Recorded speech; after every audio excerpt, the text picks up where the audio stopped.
Jadi kalau ingin sukses, jangan zina. Ya. Ada kan orang yang karirnya hancur karena selingkuh?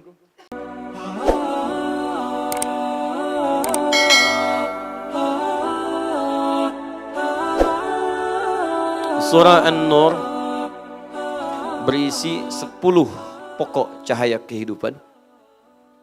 10 pokok cahaya kehidupan yang akan membimbing setiap hamba,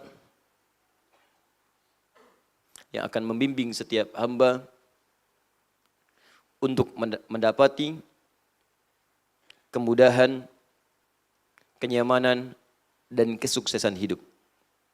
Mudah, nyaman, sukses. Ada yang sukses tapi meraihnya sulit, prosesnya panjang. Maka kita sertakan kalimat mudah untuk bisa mendapatkan hal yang diraih tadi dengan begitu cepat. Ada yang cepat sukses tapi hidupnya nggak nyaman. Sukses tapi tidak bahagia gitu. Ibu pilih mana, Bu? Sukses tidak bahagia atau nggak sukses tapi bahagia? Nggak ada pilihan ketiga dan nggak usah maksa. Kira-kira mana? Sulit ya? Sulit karena kebahagiaan itu selalu melekat dalam setiap kenikmatan. Jadi kalau ada nikmat nggak ada bahagianya, itu tidak ternikmati dengan baik. Kayak orang sakit misalnya, ya sakit tapi tenang, atau sehat tapi gelisah, pilih mana? Nggak bisa. Ya, nggak bisa, pasti ingin menyatu keduanya. Karena setiap kenikmatan itu akan ada unsur kebahagiaan dalam menerimanya. Baik, maka kita sertakan kalimat nyaman di sini. Ya, mudah, nyaman, dan sukses. Pertama, cahaya yang pertama, bimbingan pertama. Saya sebutkan umum dulu, baru nanti kita masuk ke suratnya, ke ayatnya. Nanti kalau mohon izin ya Bu, Pak ya, belajar dengan saya harus sabar. Karena nanti ketika Anda belajar dengan saya, khususnya Al-Quran, saya tidak akan membahas secara global. Yang saya akan bahas bahkan dari setiap hurufnya. Bisa, suratun anzalnaha, kenapa menggunakan kalimat surah? Apa arti dari kata surah? Kemudian anzalna, kenapa menggunakan anzala, tidak nazzala? Kenapa pakai nahnu, kenapa tidak anzaltu? Kenapa menggunakan anzalna? Kita satu-satu kita akan bahas. Ya, yang penting kita selesaikan, walaupun nggak tuntas sampai kita wafat, minimal kita wafat dalam keadaan sedang mengkaji Al-Quran insya Allah. Ya. Satu, cahaya pertama, sifatnya larangan ya. Larangan berzina. Larangan berzina. Jadi kalau ingin sukses, jangan zina. Ya. Ada kan orang yang karirnya hancur karena selingkuh? Ya, karena zina, banyak. Pertama itu.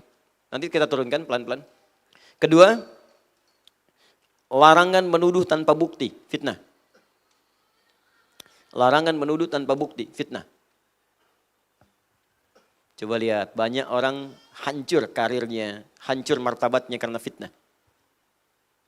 Ini sekarang marak semua nih. Ya, coba lihat tuh, zina menyebar. Bahkan kemarin ada disertasi yang cenderung menghalalkan zina. Nanti saya bahas spesifik mungkin sekitar 15-20 menit. Sampai saya koleksi, saya sampai di pesawat pun, saya minta koran, ini di koran ini pun dibahas, di koran bahasa Inggris, Jakarta Post ini. Ya, kemarin saya dari satu daerah, kemudian di pesawat, tawari koran, saya ambil ini sampai muncul di sini juga, dan ada yang harus saya koreksi gitu. Ya. Nanti terakhir saja, supaya nggak ngambil waktu banyak kita. Kalau hukumnya gampang, anak SD aja tahu. Anak SD itu tahu, kalau hubungan di luar nikah itu dosa. Namanya zina. Tanya anak SD, Anda belajar tinggi-tinggi sampai S3 nggak bisa bedakan itu. Ngapain itu kan? Buang-buang waktu tenaga. Anak SD tahu zina itu haram, dosa. Anda sampai S3 masih belum tahu juga. Kan kasihan gitu. Udah, sini. 3. Larangan menebar hoax. Larangan menebar hoax. Tuh kan? Menebar hoax. Hoax. Hoax. Ya, berita yang tidak benar. Sudah? Sekarang kejadian enggak? Ya coba tuh, 3-tiganya udah menyebar. Makanya kehidupan tuh sering gelap. Melihat. Kan serba gelap yang kita hadapi sekarang ini.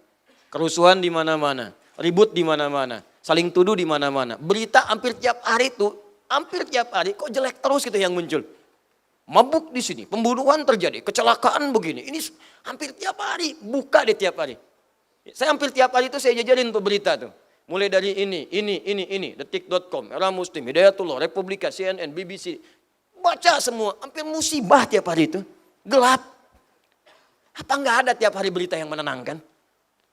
mendapatkan juara ini, terjadi kenikmatan begini, ini meningkat, kenyamanan ini. Coba bandingkan dengan nilai kegelapan yang muncul dibandingkan cahaya kenikmatan yang dirasakan. Berapa persen perbandingannya? Apa di antara dampaknya? Ya ini tadi sumber-sumber cahayanya itu ditiup. Dipadamkan cahayanya karena padam yang gelapnya muncul. Kalau cahaya dinyalakan hilang tuh yang gelap-gelapnya. Itu poinnya. Ini kelihatan sederhana tapi dalam sekali maknanya. 4.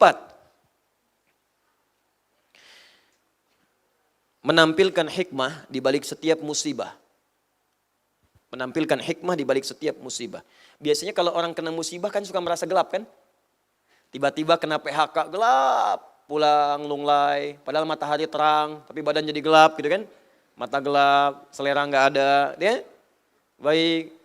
Tiba-tiba kemudian ada kecelakaan, ada yang sakit, sakit parah, ada yang meninggal, gelap sampai meratap semacam-macam. Nah, ayat ini akan memberikan hikmah di balik setiap musibah. Sehingga nanti kalau menghadapi musibah apapun, nggak ada gejolak dalam jiwa kita yang berlebihan. Tenang gitu.